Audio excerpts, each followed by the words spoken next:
Hi, and welcome to this week's edition of the Las Vegas Advisor Weekly Update with Anthony and Andrew. Today is Thursday, June 30th, and July 4th is just around the corner, right, Anthony? Right. We're going to have a little bit of a truncated show today. Yeah, abbreviated. Yeah, we promised we'd come back and talk about the fireworks, but this just happened to fall on LVA deadline. You can kind of hear it in my voice. I've been up since about 2 in the morning. Yeah. So we're going to do a quickie. We're going to concentrate on the fireworks and move on and come back full strength next week. All right, so Anthony, where can we find fireworks going on this July 4th? Okay, well, first things first. Last year, if anybody remembers, if they were here or they watched them somehow, it was a huge fireworks show on the 4th of July, which they typically don't do in Vegas. They do that on New Year's Eve, where they have a collaborative effort up and down the Strip. Everybody gets together, 7 or 8 different casinos, some maybe more, all shoot one after another. And they did it last year, and that was kind of I think it was a COVID release celebration last year. You know, they reopened the casinos. Everybody was just, full of vim and vigor, right? Yeah, thrilled to be out again. Right. And this year they're not going to do that. Yeah. So we're not going to have that kind of a show this year. But we are going to have, the skies are going to get lit up. Okay. All right. So basically we're looking at 9 o'clock. They're going to have a show off the rooftop at Caesars. Okay, there you go. And then Station Casinos, which last year did only Red Rock and Green Valley Ranch. Station is going to add, what are the other ones they've got Those here? are more local casinos, Green Valley Ranch and Red Rock. Station's a local place. So, they're gonna add to that Palace Station, Boulder Station, Santa Fe, and Sunset. Oh, wow. All at 9 o'clock. So anywhere you are really around the city, you can kind of look up in the direction of any of those casinos, and you'll see, what they're doing. All right. Then later at 10 o'clock, 1 hour later, you're going to have the Plaza. Great. And they're going to do a downtown show. Okay. And then, of course, you've got the parks. You've got Lake Las Vegas. You've got Boulder City. They're all having their own fireworks shows, throughout the night at different times. So it's going to be, there's going to be a lot going on. But the main ones are going to be Caesars Palace, Station Casinos at 9 o'clock, and then the Plaza at 10. That sounds great. That's exciting.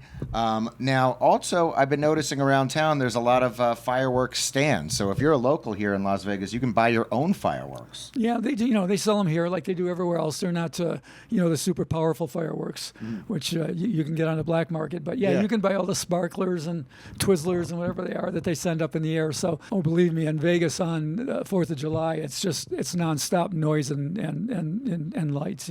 Yeah. So Anthony, the people want to know, where is the best place where you can view the fireworks? Well, like we said last week, I don't think you have to be anywhere. You look up in the air and, there they are.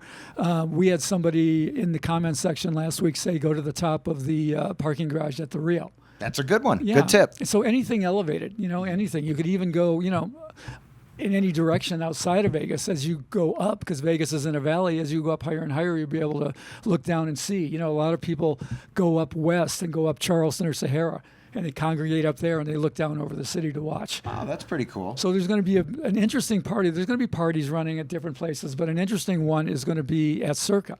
Yeah, definitely. That Legacy Lounge is super cool, and it's got a great view. Well, it's going to be a standing room only, and it's going to be for 2 hours from 8 o'clock to 10 o'clock. It's going to be $100 to get up, $100 per person, but it includes an open bar.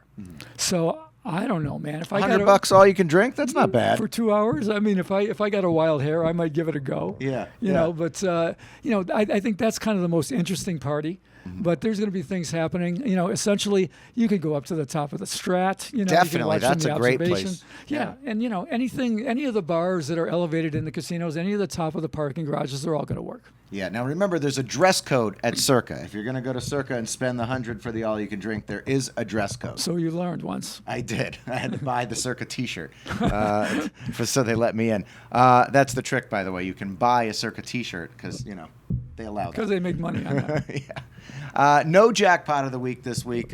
Now, Anthony, you had a mea culpa, right, last week?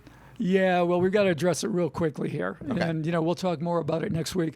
But we talked about the Dancing Drums Explosion game. Right. And I made a comment saying there could have been something going on there. I didn't say because what the deal was, the pots were full, and so the customer who sent in the jackpot said they played because the pots were full. That's what attracted them to the game. Yeah, and they thought that it was ready to hit. Yeah. And I said there may have been something going on there because of the advantage play slots that are out there. You can accumulate points on different games. Yeah, there's bonuses that linger after people leave.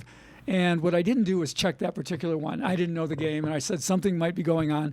Well, people jumped on me pretty good. Yeah, So- definitely. We got some smart viewers. Yeah, but they're like, no, that's not one of the games. And, I went and checked it out. I just didn't know the game, and I probably shouldn't have said anything without checking it. I have checked it now, and no, that is not an advantage slot. So we'll talk a little bit more about it next week. But if you're playing the drums game, Dancing drums. Yeah, it doesn't matter how full the pots are or not. It doesn't help you. Yes. But you still did get a great jackpot, and thanks for sending it in. Yeah, and I wanted to bring that up so nobody was misled. I would hate it if last week, and we did mention it immediately as somebody mentioned it, we said something in the comments and said, oops, okay, never mind. And so, I want to make sure people don't go out and get misled and start playing those for no reason. All right, and last but not least, we have a little pro tip. It is hot here in Vegas. If you're coming to Vegas, keep your players' cards handy. Don't leave them in your car because they will melt. Same for sunglasses. Yeah. We're looking at 107 to 110 these days. Don't leave your players' cards. Don't leave your sunglasses on your dashboard. And that's it for this week. We'll see you next week. Happy 4th of July.